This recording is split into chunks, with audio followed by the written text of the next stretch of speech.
Brian Cox, Professor of Particle Physics at the University of Manchester, at the Royal Society Professor for Public Engagement in Science, also works at the Large Hadron Collider at CERN in Geneva.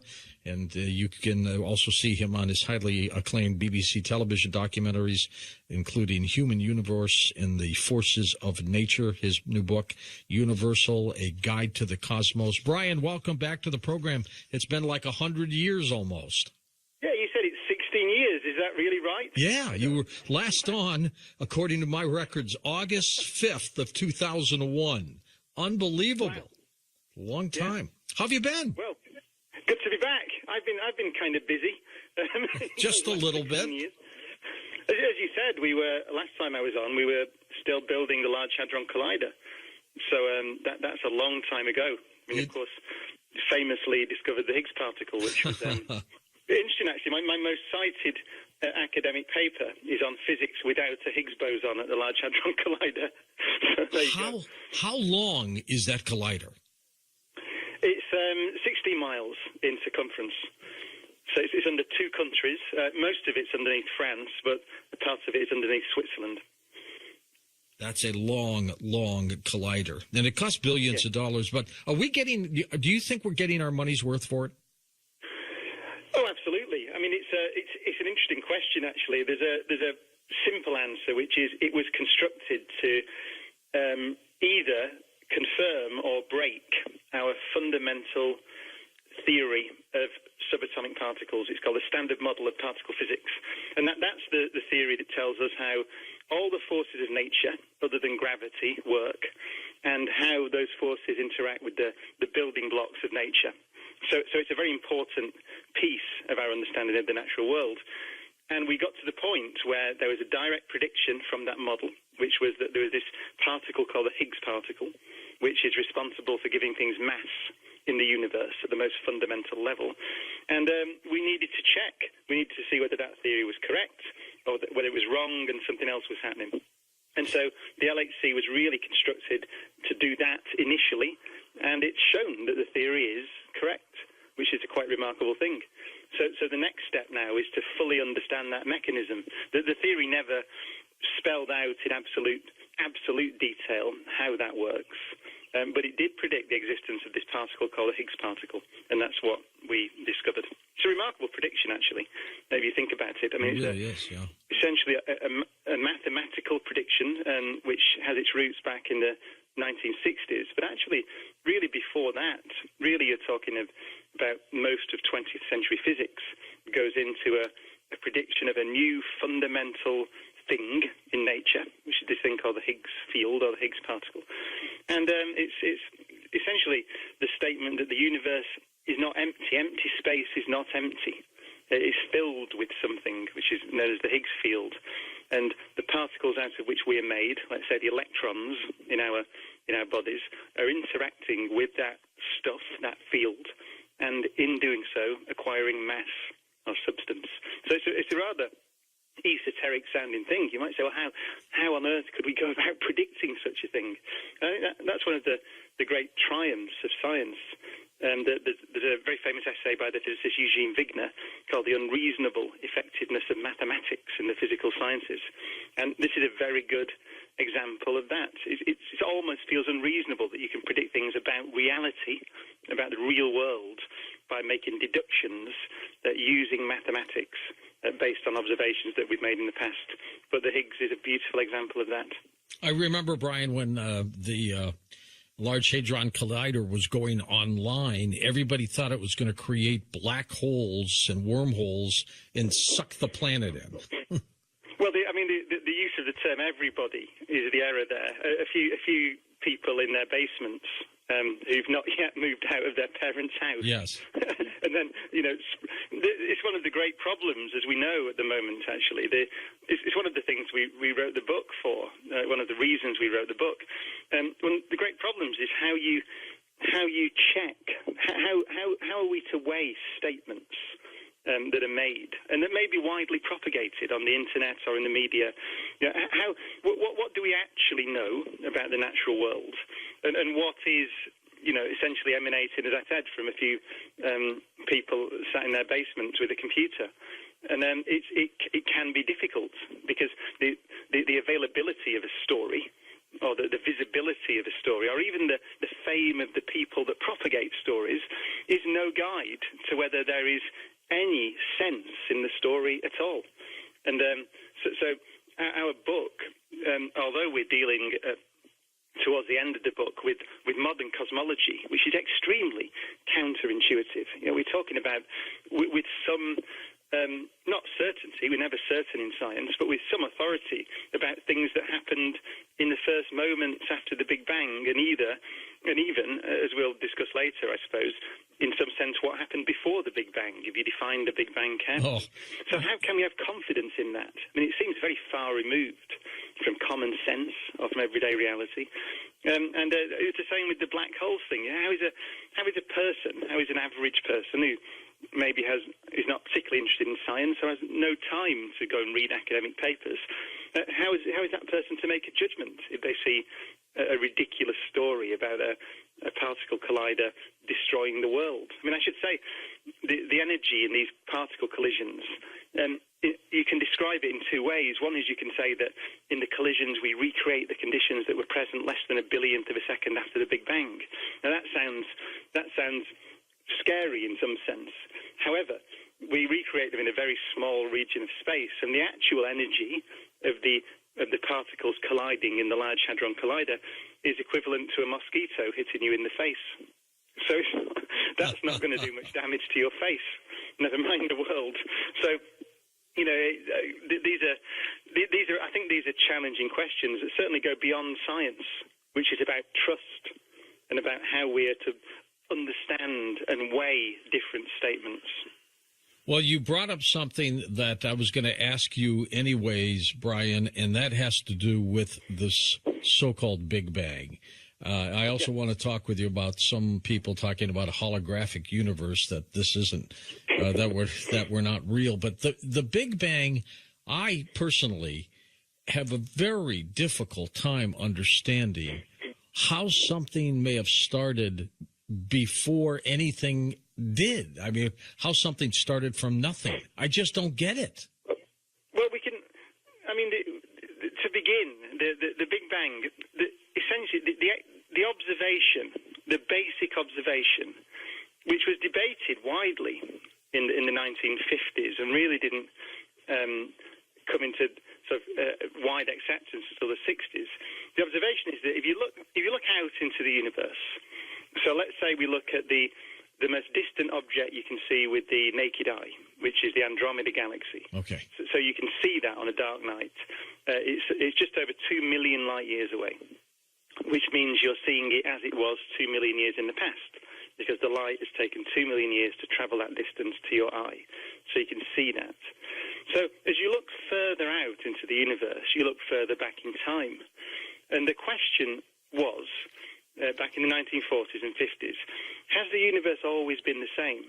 Or if you look sufficiently far away, so you look sufficiently far back in time, does it look different? Has it changed over that time? And what we find is that, yes, it was different. About 13.8 billion years ago or so, it was extremely hot and extremely dense. And so there were no galaxies and no stars. There was just a boiling hot plasma of matter, which is almost like the interior of a star. You can almost think of it like that. So the whole universe was like that. And that's the basic observation. So it's something you can see. I mentioned the 1960s. In the 1960s, the glow of that hot plasma was seen for the first time. It's got a name. It's called the cosmic microwave background radiation. But the Nobel Prize was given to two American engineers and physicists, actually, Penzias and Wilson, for detecting that. So that's the basic observation. So once upon a time, the universe was not like this with stars and galaxies. It was very hot and very dense. And that's essentially, initially, what we refer to as the Big Bang. And we can measure the time back to that. How did it start, though, Brian? Well, so then you start asking questions about how did it get hot and dense? We know when it was hot and dense, and we know that it was. So how did it get there? And the answer is that we don't know the honest answer at the moment. The theory when you make an observation in science, then the other side of the coin, as it were, is a model, a theoretical model that allows you to interpret what you see and try to make sense of it. And that model is Einstein's theory of general relativity, Einstein's theory of gravity, which is 101 years old, actually, this year.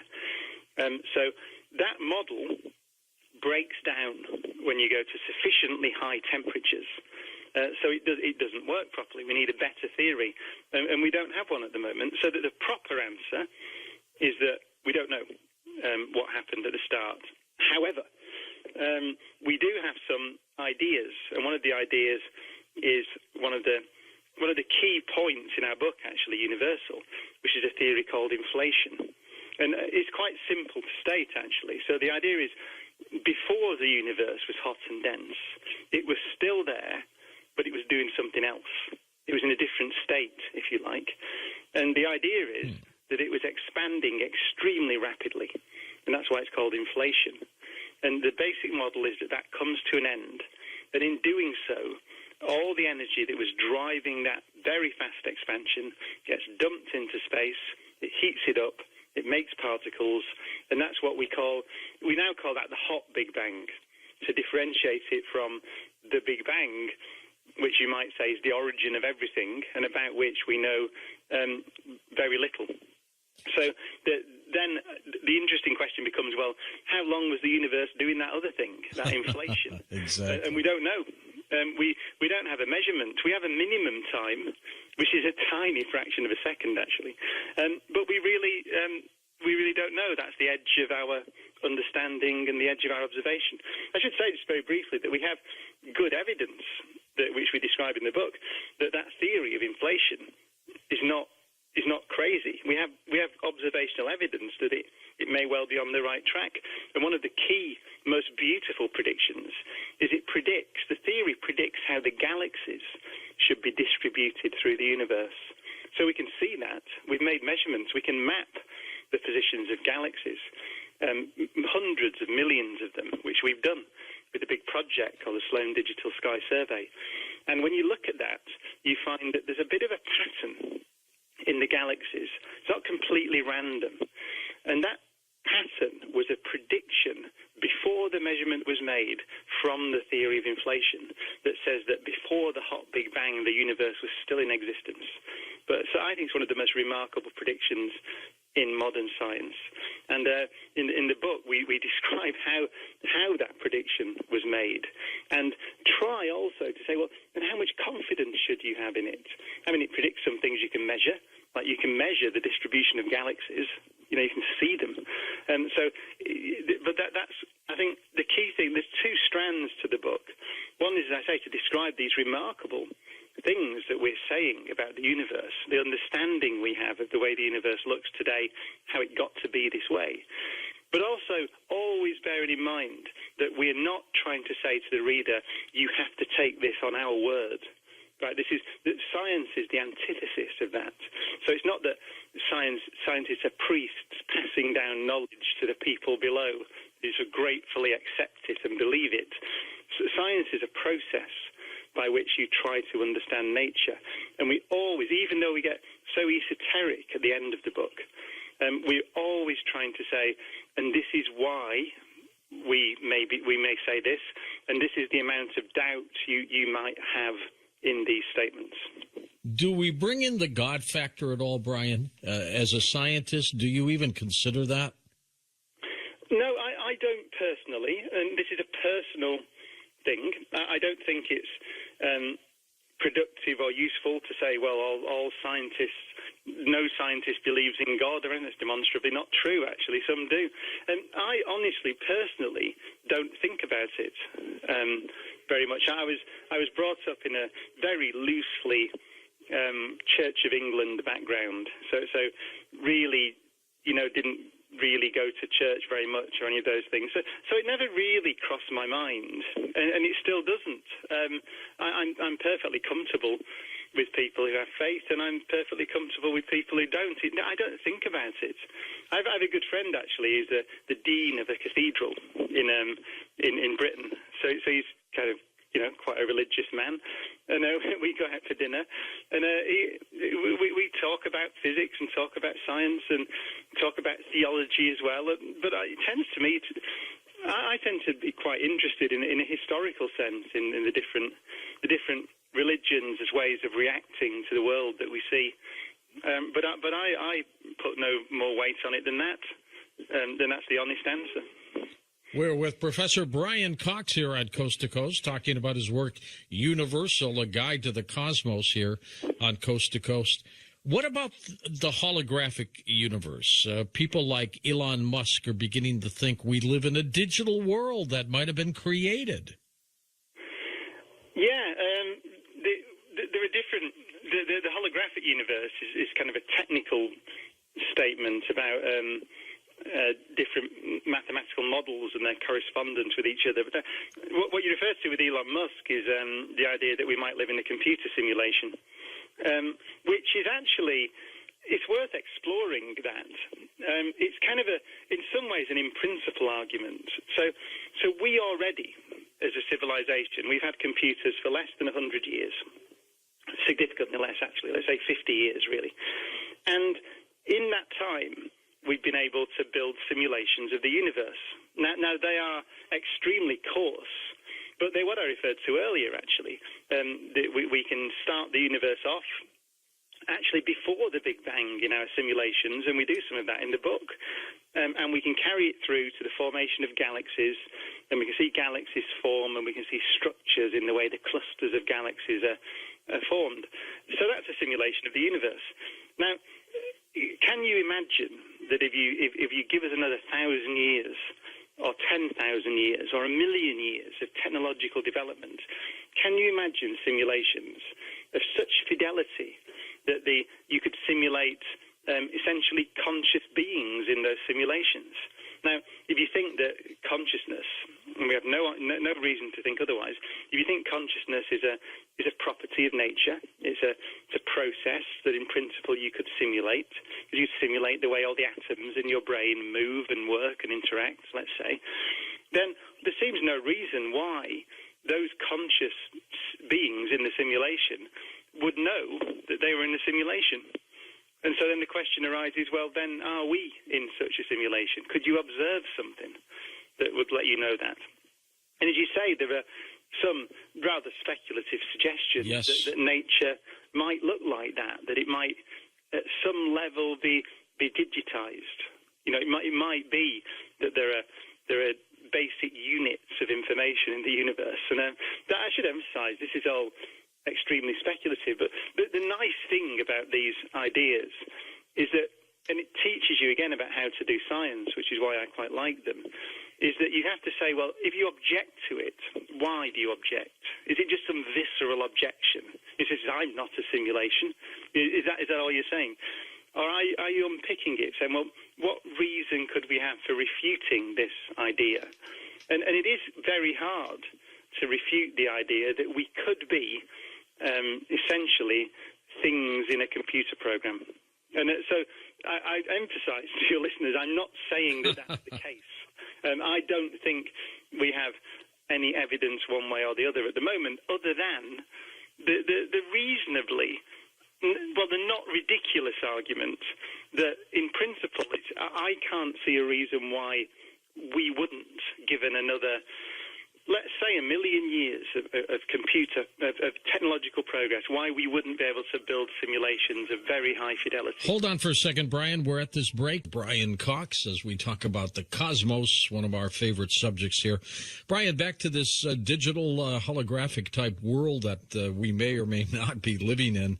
The concepts are just amazing, just by being able to concentrate on just so many possibilities. And maybe there's no right, maybe there's no wrong. What do you think? No, I think that nature is out there. It is a construct beyond us. We are part of it, I should say. And what we try and do is understand it. And science is a very humble pursuit in that sense. Really what we're doing is building models of nature And over the centuries, it's become clear that mathematics is a good language to build those models. And we test them, and we try and understand more about the natural world of which we are a part and in which we live. And that's it, really. Whether or not, how closely our models approach reality is a good question. And I'm not sure. One of my great heroes, Richard Feynman, one of the great physicists of the 20th century, once said, am I interested in learning the absolute truth about nature, the great theory of everything? No, I'm not. I'm just interested in understanding the world I see a little bit better. And I think it's a good thing to bear in mind when you're listening to scientists, that's primarily what they're interested in. The good ones, anyway, I would say, are just interested in understanding things a bit better. And a lot of this investigation comes from asking very simple questions. I'm just starting a tour, actually, a sort of speaking tour, which I hope to bring to the US at some point. Oh, great. When you do, look us up, would you? Please. Yeah, I certainly will. I mean, I've been in Australia, and I'm going to be in the UK again next month, and Europe. And one of the things I'm thinking about talking about in my next talks is rainbows. Rainbows are fascinating things. They obviously demand an explanation when you think about it. So you look at them, and so why are they that big arc across the sky? Why are the colours the way they are? And you can go back over 1,000 years and see some of the great early scientists and philosophers trying to understand rainbows. And ultimately, it drove a lot of work into the nature of light itself, which in the hands of people in the sort of 19th century really led to our understanding of electricity and magnetism and helped us understand that, which led to the invention of the electric motor by Michael Faraday and the generator, and then ultimately to quantum mechanics, which led to the invention of the transistor, and really modern civilization, right? One of the paths you can follow through the knowledge, the generation of knowledge we needed to build this civilization we take for granted, is just trying to understand very simple things, like, for example, rainbows. And this is a key point about science. It's not all, or even mostly, actually, about philosophy and about grand questions. Most of it turns out to be about understanding nature, which then turns out to be useful, not surprisingly, because we live in nature. So the idea that we can understand it and begin to manipulate manipulate nature, essentially, which is what electricity is, and this is how we're talking now, and that turns out to be useful. It's enhanced our way of life immeasurably. So I think this is important. I think that science is often portrayed, I think, as, I mean, you asked a question earlier about science and religion, about science and philosophy. It does touch on those things, but really it is very simple and rather humble, which is about understanding the world that we see, which I would argue very strongly, in my view, is out there. You read people who have other opinions and think that consciousness is some magical thing. I don't think that. I think that everything we know tells us that there's a physical reality out there of which we are a part, and understanding it is a good idea. Brian, before we get into the possibility of the multiverse theory, I want to get back to this Big Bang again. And if you kind of paint us a visual picture, in your opinion, even though, we all say we don't know, of what things looked like prior to what they call the Big Bang. Now, I know that's a lot of speculation, but what do you think was out there first? Well, so as I mentioned earlier, the theory which I think is the most attractive at the moment, and the one we detail in the book, and it leads to multiverses, actually, in a sense, is this theory of inflation. So the idea is that space and time, so space-time, as Einstein described it, which you can almost picture as the fabric of the universe, was there, and it was stretching extremely quickly. And so you have a universe without structure, just with essentially space and time are there, and the whole thing is stretching extremely fast. And quite naturally, in these models of how that might happen, and we have models of how that might happen, the thing draws to a close. So what you're picturing before the Big Bang is really a cold and empty universe that's stretching very fast, and that rate of stretch falls off, and eventually sort of almost catastrophically stops, if I could use that word. So it stops very rapidly and heats up, and you get an extremely hot, densely populated universe, ultimately made of the subatomic particles that are going to make everything that we can see in the sky and indeed ourselves. So that transition through from the very rapidly expanding empty universe into a very slowly expanding dense and hot universe is what we picture as the hot Big Bang, which we used to call the origin of everything. But now, as I say, we're not so sure, because there seems to be this pre-existing phase, which we call inflation. Now, if I may, to go on to your next question, how does that lead into these multiverse ideas? Well, the idea is quite simple. The idea is that this rapid expansion, this inflationary expansion, doesn't all stop at once. It stops in patches. So you get patches of this pre-existing, rapidly expanding universe that kind of decay away, if you like, that stop expanding and get hot and then produce a Big Bang. The rest of it carries on, and then another patch will stop, another patch will stop, another patch will stop. And so these theories, in a sense, naturally lead to the idea that there are multiple hot Big Bangs, essentially an infinite number of them, that are happening now and have been happening for a very long time, possibly forever, although there are arguments about that. We don't know really if these theories are right, how long that process has been going on for. But essentially, you can imagine each one of these little patches that stops inflating and gets hot and makes a little Big Bang as the origin of a little bubble universe. And so then our universe becomes one of those bubbles. And so you get effectively an infinite, it's called the inflationary multiverse. So these are real places. These are places in space-time, little bubbles that are not inflating. And that's the exception rather than the rule. So these little bubbles, inside one of which we sit, are just the kind of afterthoughts in this inflationary multiverse, in a sense. So that's now this theory. One of the things it does is it allows for the laws of nature that we see to be different in each one of these bubbles. So one of the great questions, which goes back to a question you asked earlier about one of the ways you start becoming theological or philosophical, is it's true that we look out on a universe that appears made for us. It appears beautifully tuned for life to exist, and indeed, in a sense, it is. The laws of nature appear to have to be quite delicately balanced in order, for example, for carbon to be produced in stars. Now, a caveat is we don't know whether that statement is true. We don't know whether the laws that we see today are the only way they could be. We don't know how much freedom a creator would have if they wanted to dial the dials a little bit and change the strengths of the forces and the masses of the particles. We don't know. But it certainly looks as if we're fortunate, in a sense, that we live in this beautifully balanced universe. The answer to that in the multiverse is that all possibilities exist.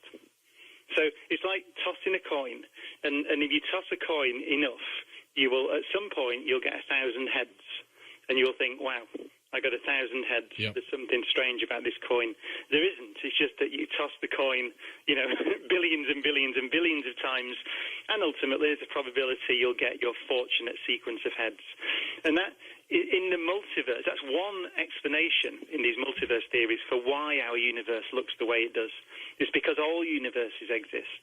Is it frustrating, Brian, to a scientist, because we really, as we go back to that beginning, don't know the real answer? Does it get to be frustrating? I'd go crazy trying to get the answer.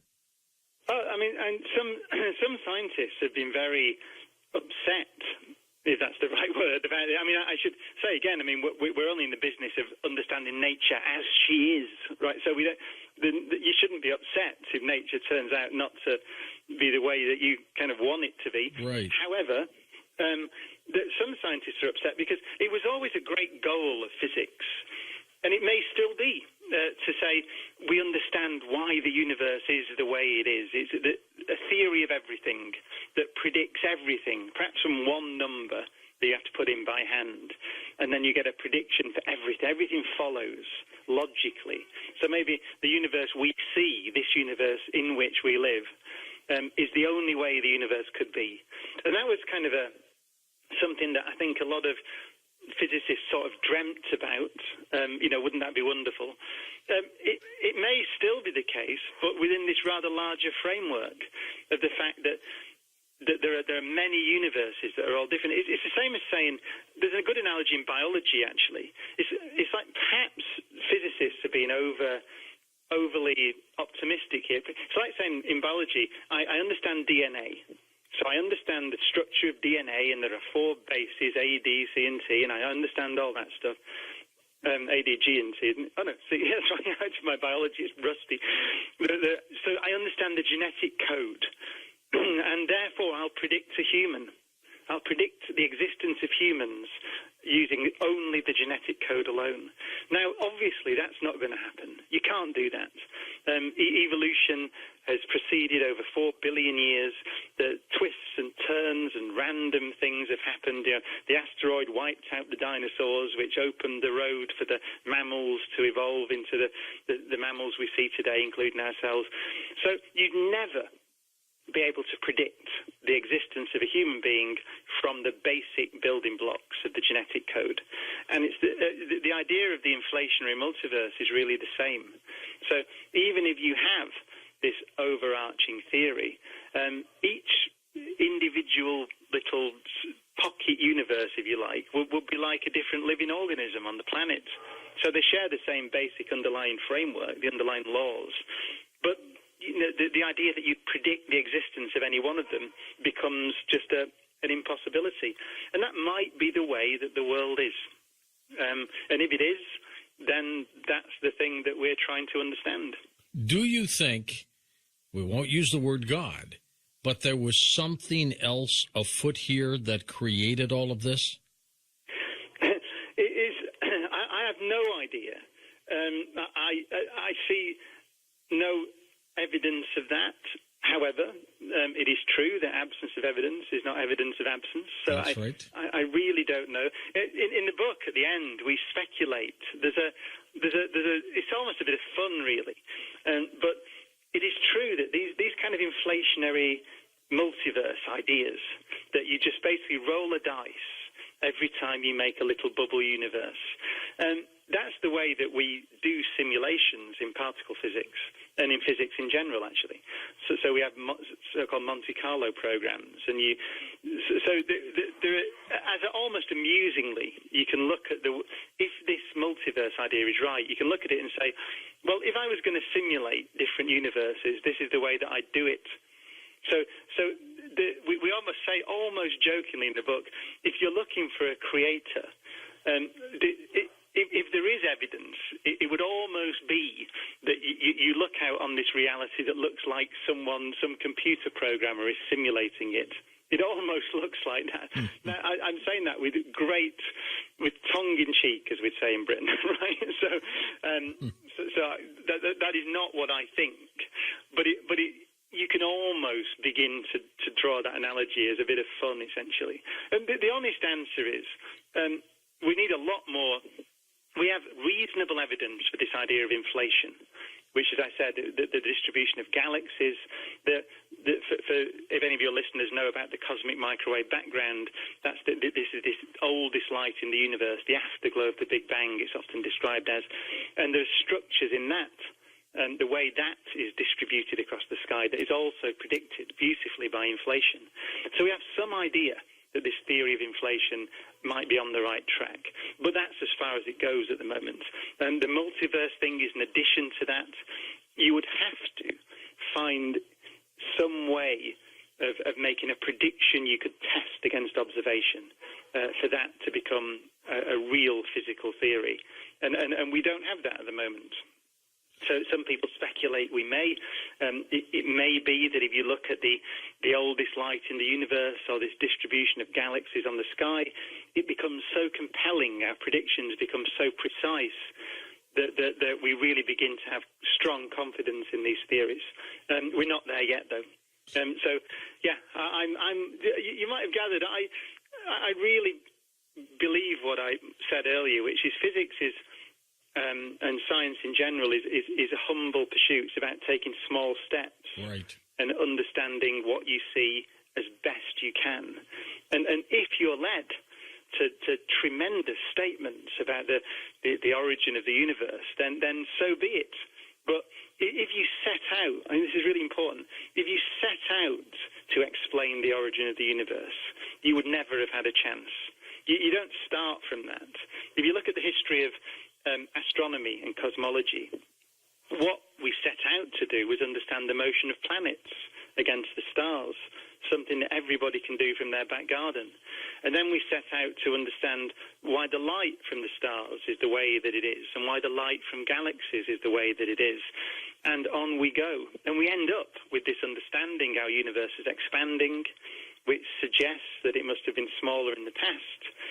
Then we get the evidence that it was smaller and it was hotter, and everything builds up. Then we get predictions made from those ideas about a hot universe sometime in the past, about how the chemical elements, hydrogen, helium, lithium, how those things should be distributed in the universe, and they check out.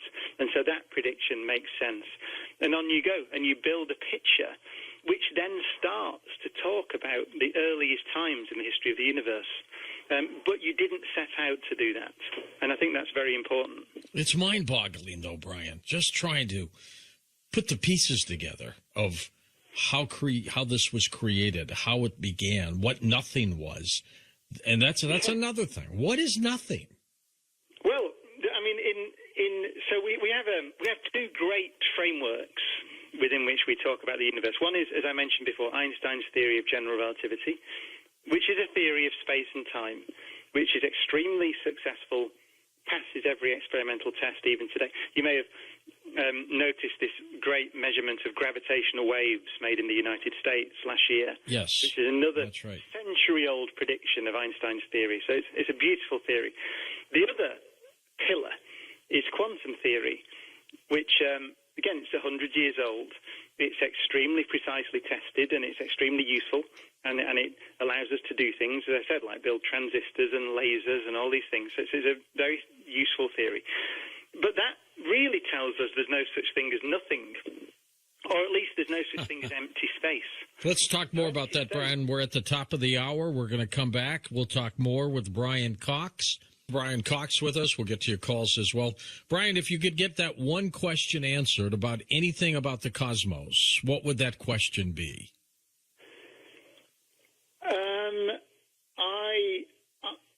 Realistically, I would like to know whether this theory of inflation is correct or is on the right track. I think, as I mentioned, at my sort of at the moment, my feeling is that it is on the right track, but it would be a remarkable thing. So that I think. I mean, there's another. I mean, even more realistically, perhaps, and nothing to do with physics at all. Really, I'd like to know what the life. I want to know about life in the cosmos. I want to know whether there are living things in the solar system beyond Earth.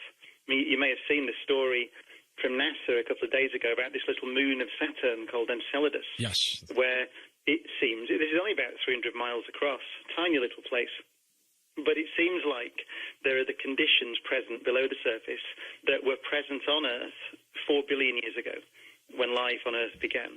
So the question of whether life has begun and exists today on that little moon, and perhaps on some of the moons of Jupiter, like Europa, where again we have pretty good evidence that there are the conditions that we think may have led to the origin of life on Earth are present on that moon today.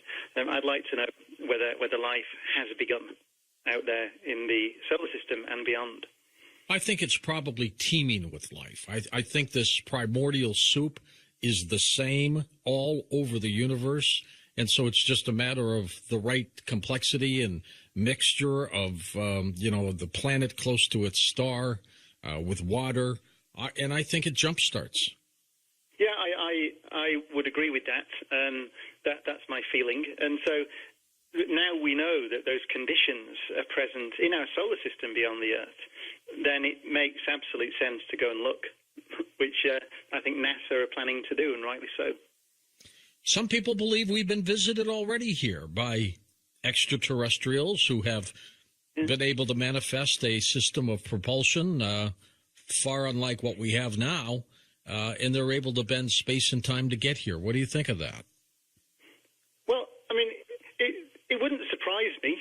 However, I don't think there's any evidence that we've been visited. And actually, that has a name. It's called the Fermi paradox, after the physicist Enrico Fermi, who pointed out that let's accept the fact that there isn't any evidence. I mean, I'm well aware that some people think that there is, and all that kind of stuff, but let's just assume that there isn't any evidence, and so we haven't been visited, which is what I think.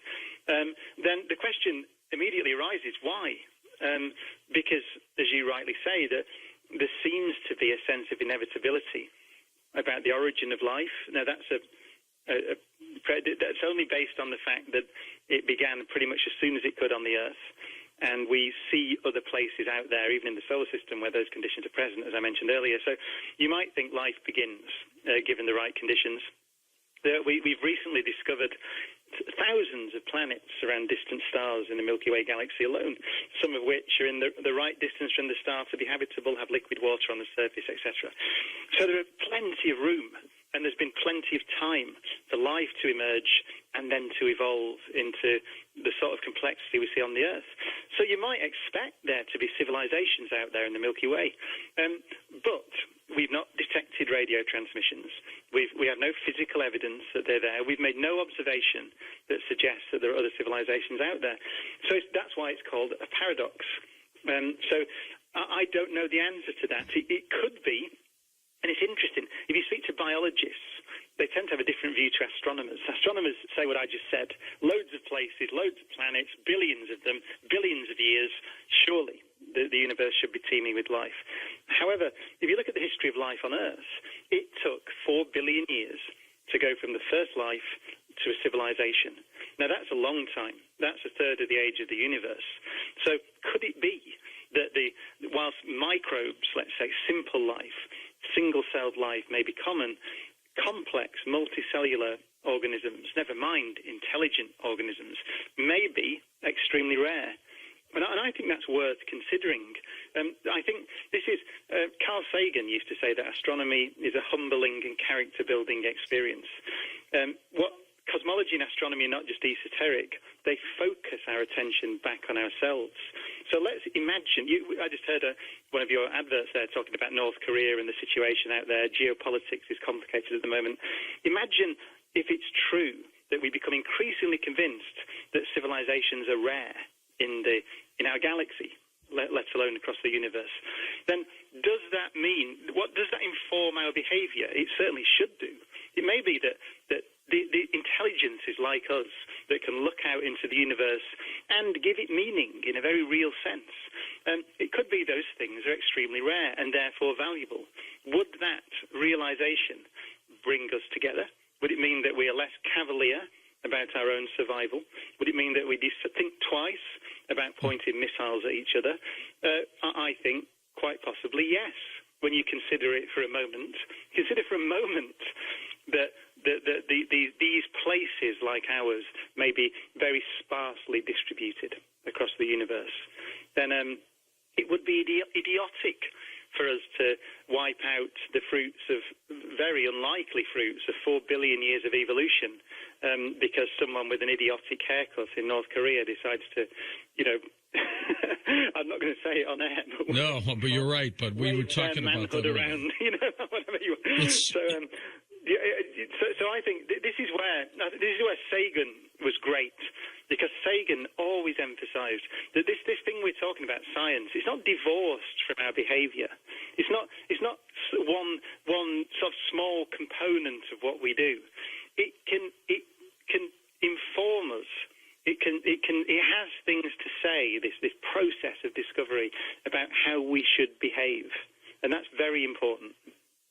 Well, and there's no question that we are living in a universe of very strange times, Brian. I mean, such a hateful planet where they kill and maim. I mean, I don't get why there's so much hate. There's greed, obviously, and that probably is one of the big reasons for it. But it just boggles my mind. You too, I'm sure. Well, I can say actually that I just made a program for the BBC. It's not finished yet, but it's on space flight, space travel, commercial space flight, and I spoke to a great author I've respected for many decades actually, called Robert Zubrin, who's written some great books on the case for space flight. Yeah, and he's been on the show a lot with us. I think he's great, Robert. Well, he will have said then that our the ideas that we have as a society have consequences. He says it very eloquently. And one of those ideas that he thinks is one of the worst ideas is that we have access to finite resources, and so we have to compete for the resources here on this planet. It is not true. There are effectively an infinite amount of resources out there for us. In the asteroids, on Mars, there's an infinite amount of real estate and an infinite amount of resources waiting, and we have the technology to go there. Now, whether or not we choose to, we don't have to at the moment, and whether or not we choose to is a different matter, but just the idea that we don't have to compete amongst ourselves as a human race, if we want to and we put our energies in the right direction, then there's plenty for everybody. There's plenty to go around. Is a very important idea. It sounds like science fiction, but I really agree with him on this point. That the sense of possibility we should have as a civilization should drive us in a more peaceful direction. What you need, though, is it's education. Fundamentally, we need education so that people can see, people can understand these ideas. That we have immense possibilities to live together peacefully, not only on Earth, but beyond it, actually. We're at that point now. People like Elon Musk and Jeff Bezos and Richard Branson are driving this technology to go out into space and to spread the human race out into the solar system and ultimately amongst the stars. And it sounds like science fiction, but it's not. It's within our grasp now. Let's go to the phones now. We'll do this until the end of the program. Ian in Asheville, North Carolina is with us, east of the Rockies. Ian, go ahead. You're on with Brian Cox. Hello. Hi there. Hello, Ian. Hi. I read about an experiment of two particles that were quantumly entangled at a distance of 143 kilometers, and I just was asking a general question about the current state of the exploration of quantum entanglement and quantum teleportation. Yes, I should say we started talking about quantum mechanics earlier, actually. And so this is a theory that is, as I said, wildly successful, 100 years old, very mature. It works. But it has this consequence that particles can be linked in a very profound way. So as Ian said, you can have particles that are separated by hundreds of kilometers, but they're linked in a sense that if you make a measurement on one, then the other one will. I don't know. The word respond is wrong, but they're entangled together, so they're to be seen as one system.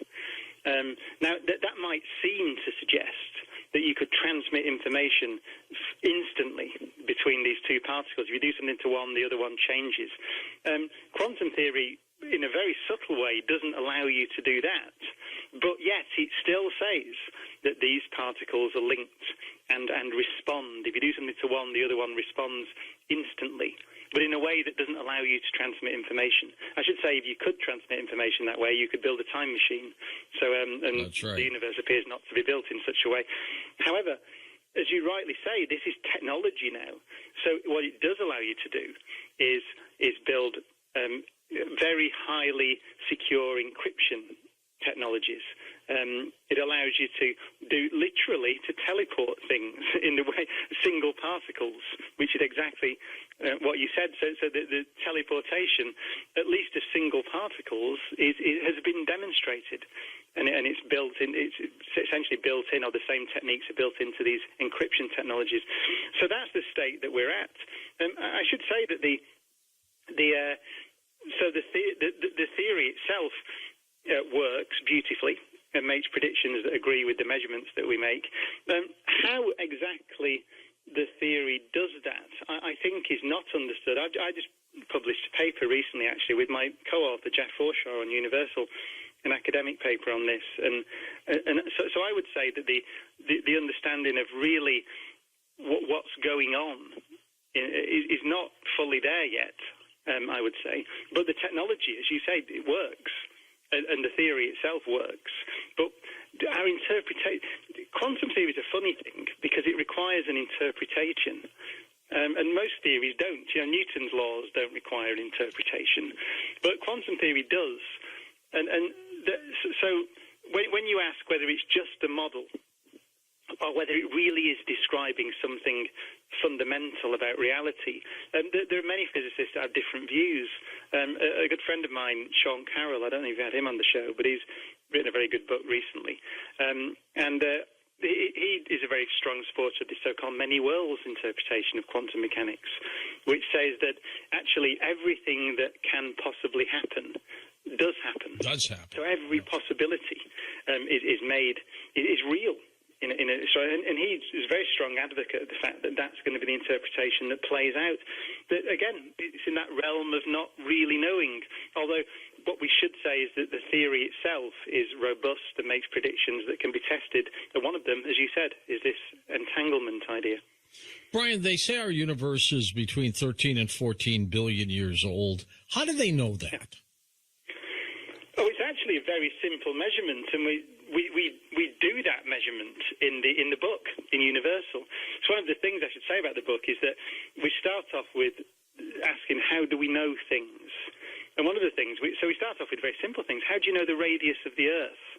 And we describe a measurement that a friend of ours made using a camera on a beach in Wales, in the United Kingdom, actually, to see how you could estimate the radius of the Earth. And then how do you know the mass of the Earth? And then how do you know the distance to the planets? And then the distance to the stars, the distance to the galaxies? And these are all things you can do from your back garden, actually. It's quite remarkable. You can do it with a standard camera off the shelf and a clear sky. You can measure the distance to Neptune. And we do that in the book and show how a reader can do it for themselves to convince. So these measurements of how far away are things, and also how fast are things receding away from us, which in Einstein's picture is telling us about how fast space is stretching. These are easy measurements. Essentially, I can explain it in 30 seconds. If you look at the light from distant galaxies, then you see that it's stretched. Stretched light is redder than unstretched light, basically. So it's called a red shift. So you look at a distant galaxy, you find the light has been stretched. The interpretation of that is that during the time that the light has travelled across the universe to us, the universe has been stretching, and so it's stretched the light. So you can measure, just by looking at the light, the way that the universe is stretching, the rate that it's stretching, and how that rate has changed as you go further out into space, and therefore you look further back in time. And from that, you can kind of see in your mind's eye, if you know the rate at which the universe is stretching, then you can ask the question, well, I can run time backwards in my mind's eye and see when everything was on top of each other. But that is essentially the measurement that we make, with a few bells and whistles. But basically, the basic observation is that we live in an expanding universe, and you can observe that actually for yourself. A really keen amateur astronomer now, if they'd spend about, let's say, $20,000 on some, because you'd have to be very keen, but, trade your car in, buy a telescope and a laptop and some imaging equipment, you could do $20,000, $30,000, you can measure the stretch rate of the universe for yourself. So it's a remarkable thing, and that's basically it. Joe in British Columbia, Canada. Go ahead, Joe. Good to have you with us. Hello. Hi, Joe. Hello, Joe. Hello. I have one question for your guest. All right. My question is about black hole. Okay. Did the astrophysicists or the scientists like you have already or found out that it was not the Big Bang created our physical universe. It was actually black hole, rotation of the black hole, and it created the physical universe. What do you think of that, Brian? No, that's not the standard interpretation of the data. However, you may be referring to some speculative theories. There's a physicist, Lee Smolin, who's a very excellent physicist, who writes, I think he's written about ideas that maybe that there's some process through which black holes, it's almost like a Darwinian process by which black holes seed the creation of new universes. I'm not very familiar with it, and it's not the standard interpretation. There's a difference here. Black holes, as we understand them, in our universe, the ones that, for example, the one we see at the center of the Milky Way galaxy, which is about 3 million times the mass of the sun from memory. And we measure that by seeing how stars very close to it orbit around it. And it's the same procedure that we measure the mass of our own star by looking at the way that the planets orbit around it. So those things we think are physical structures that have a lifetime, actually. So they evaporate back into the universe again, if Stephen Hawking is right. Perhaps Stephen Hawking's, one of his great contributions to science is a process called Hawking radiation. Brian, we were talking about black holes potentially spitting out other universes, and you were commenting on that. Yeah, I was just going to, as I was saying, that's not the most widely accepted interpretation. I was just mentioning that one of the things Stephen Hawking is very famous for is a process called Hawking radiation, which is essentially the way that we understand that black holes have a temperature and radiate, and therefore over time evaporate back into the universe again. So our current best understanding of black holes is they're a temporary structure. Now, by temporary, we're talking many times the age of the universe, actually 1 with 100 noughts after 8 years. And you think that the universe today is really only about 1 with 9 noughts after 8 years old, then 10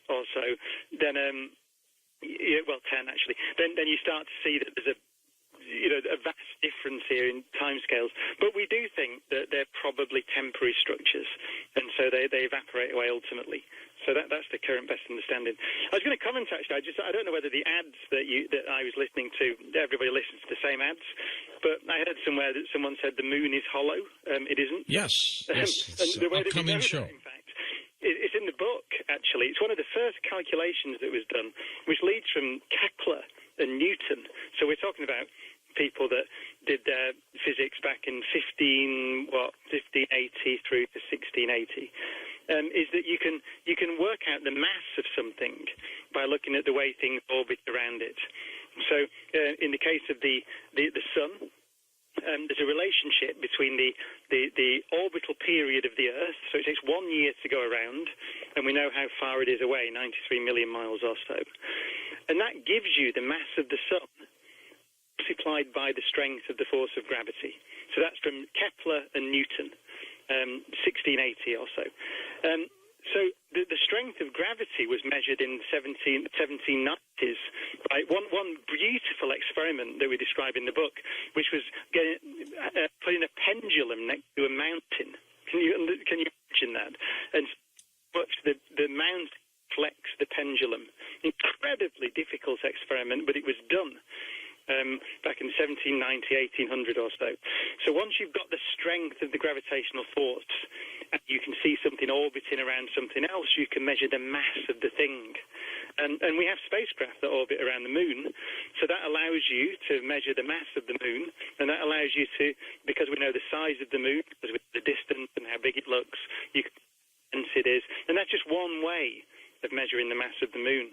So it's a very simple, beautiful bit of physics that's been known for 300 years or so, more, 400 years, which we describe in the book. All right, let's take the final calls. We'll go to Jim in Texas. Go ahead, Jim. Hello. Hi there.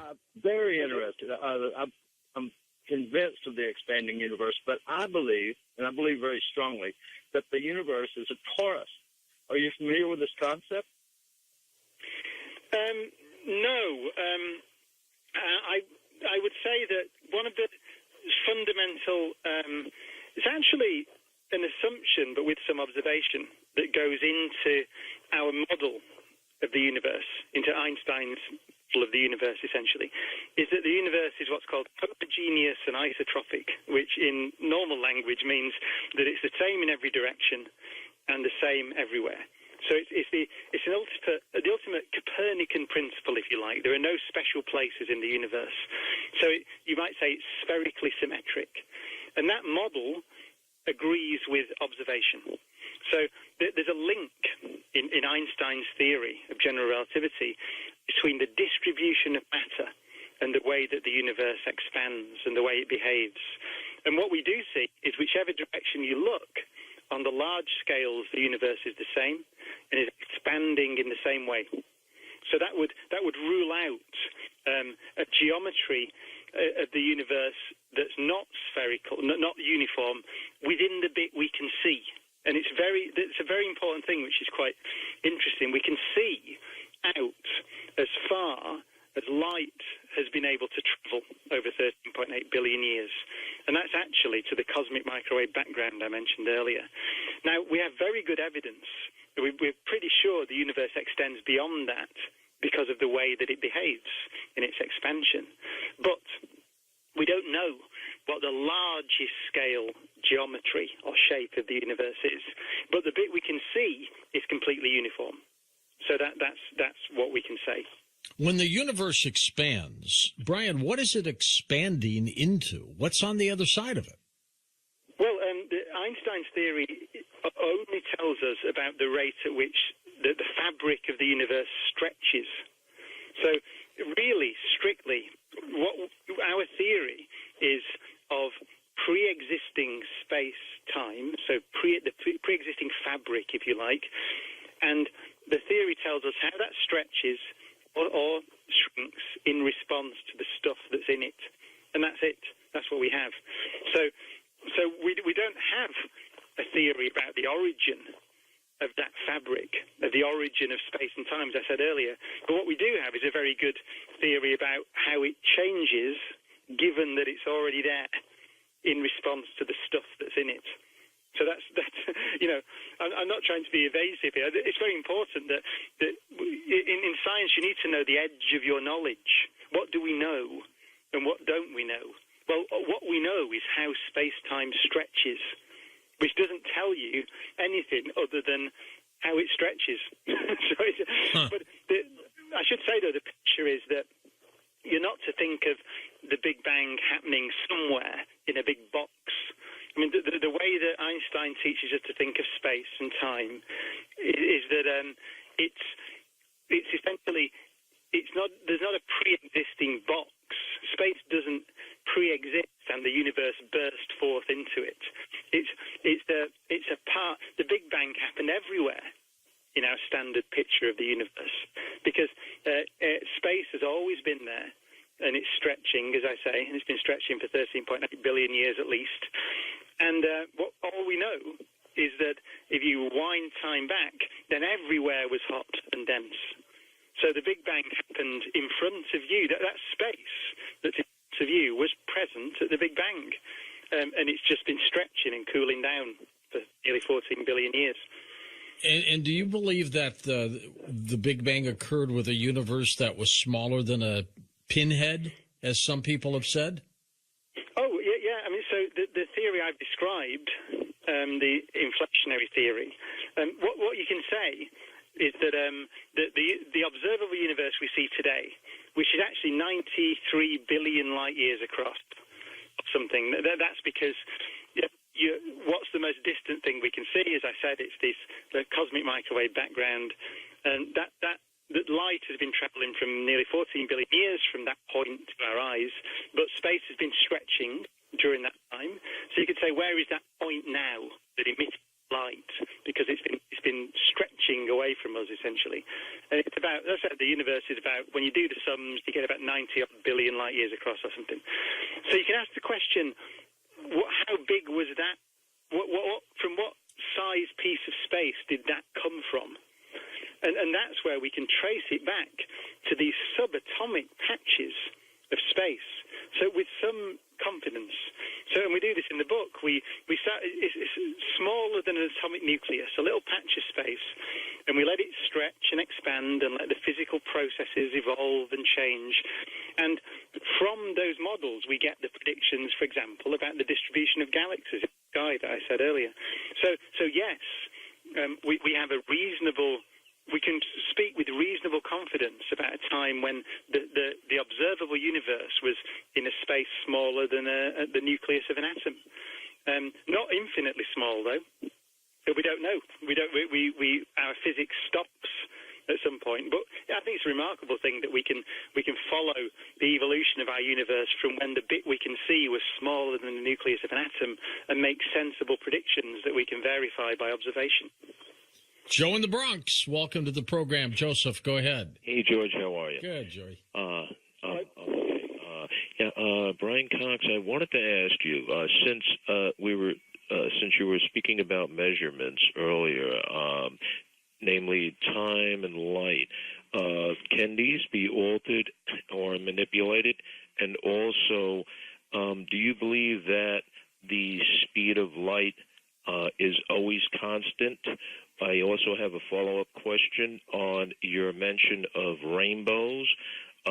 Is a rainbow created through some sort of a prism in our atmosphere? Oh yeah, well I'll take that one first. The rainbow is created by water droplets, and essentially the sunlight hits water droplets, and because the water droplets are roughly spherical, then there's a preferred angle at which light goes into the water droplets, reflects off the back face of the droplets and comes back out again to your eye. And there's an angle of about 42 degrees around which most of the light comes out. And that's really because the water droplets are spherical and the sunlight is hitting the water droplets. And that's what makes the arc of the rainbow, which is always at an angle of 42 degrees, to a line between the sun and your head. So rainbows, you might notice, are always centered on you. And that's this optical effect. So that's how a rainbow works, which is a very beautiful thing. As I said, it goes back 1,000 years, the understanding of the rainbow, or the beginnings. The first question, so in Einstein's theory, the speed of light is a constant upon which everyone agrees. So it's a property of nature, a universal property, and everybody agrees on it, no matter how they're moving relative to the source of the light. So it's what's called a Lorentz invariant quantity in fancy language. So that's part of the theory, that it's an invariant. It doesn't change with time, or it doesn't change for different observers. The consequences of that are things like E equals mc squared. There are predictions, very precise predictions, which follow. The workings of the GPS satellite navigation system require this as well. So what the correct thing to say is that in Einstein's theory, it is a constant. It also actually occurs as a constant in Maxwell's equations, which describe electricity and magnetism and electromagnetic waves, radio waves, all that stuff. So as far as we can tell, it doesn't change with time or with the perspective of different observers. And the predictions which follow from that have been verified. So that's the standard understanding of the speed of light. Thanks, Joe. Appreciate your call. John in Dayton, Ohio now. Go ahead, John. Thank you for calling. Hey, George. Hey, Brian. Appreciate the call. Hello, John. Yeah, I just had a question about evolution. I haven't been able to ask an actual scientist about this, but it's something that's baffled me. And it may have others. That is, when an organism before it actually had ears or eyes, how did the process of evolution know that, sound waves and light waves existed? And how did it know that it would be beneficial for the organism to actually, develop eyes and ears to, perceive that? Oh, it's a good question. The answer is it didn't know. So what Darwin's theory, one of the great achievements, I have to say, in science, is that essentially you get random mutations. So that's a standard feature of living things, that the code is not passed down from generation to generation with fidelity. It changes. And initially, there was no sexual reproduction, if we go back, way back. So it's just random mutations, essentially, but then sexual reproduction mixes it up further. But those random changes are then selected for very heavily by the environment. So essentially, you talk about eyes. I mean, eyes are a long way down the line, but just the development of little light-sensitive spots, which is just chemistry. It's the fact that light can hit hit molecules or complex molecules, and they can change their structure. And at some point, that probably actually, I think, it is thought of for clock circuits in living things, to allow them to distinguish between night and day and things like that. So very simple things. That gave those organisms that mutation advantage, and so they crossed over the ones that. So there's no sense in which evolution is heading towards something, heading towards greater complexity or towards eyes or ears. It's just that over time, those random mutations selected for non-randomly by the environment have led on Earth, at least, to increase in complexity. And I should say very quickly that one of the reasons we can say that with some confidence is that the basic chemistry of light detection is extremely similar in all living things. So the way that the chemistry of how your eyes at the basic level detect light is very similar to the way that the bacteria can sense light. So you don't need anything as complex as an eye. The chemistry is very similar. Brian, thank you for being on the program. By the way, the book is called Universal, A Guide to the Cosmos. Brian Cox with us.